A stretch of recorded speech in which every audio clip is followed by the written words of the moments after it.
Ողջույն սիրելի բարեկամներ, եթերում առականին է։ Ձեր բժիշկ պրոֆեսորի մահից հետո որդիները նրա աշխատասենյակի պահարանում բազմաթիվ թանկարժեք իրերի կողքին գտնում են քարի պես չոր մի հաց։ Պրոֆեսորի կինը ավելի վաղ էր մահացել։ Նա ապրում էր երկար տարիների հավատարիմ ծեր տնտեսուհու հետ։ Եվ ահա տնտեսուհին պատմում է որդիներին այդ հացի պատմությունը։ Հետպատերազմյան առաջին դժվար տարիներին պրոֆեսորը շատ ծանր հիվանդանում է։ Մտերիմ ընկերը կեսած է ուղարկում նրան, որ գոնե ուտելու մի բան ունենա։ Սակայն պրոֆեսորը այդ հացը տալիս է հարևան ընտանիքին, ուր 4 երեխաներ կային։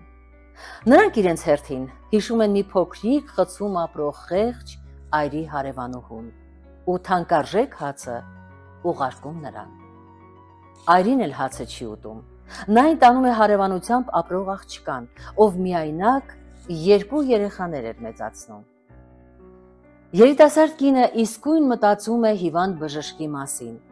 ով մի անգամ փրկել էր իր երեխաների կյանքը ու ոչինչ չէր վերցրել։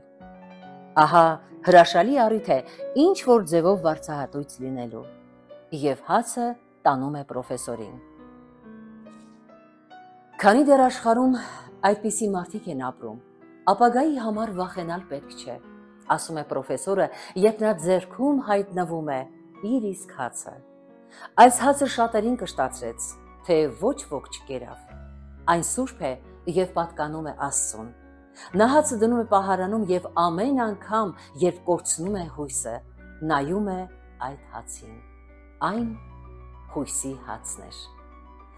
Սիրներս, ձեզ հետ է Մանուշակ Շիրինյանը։ Կհանդիպենք,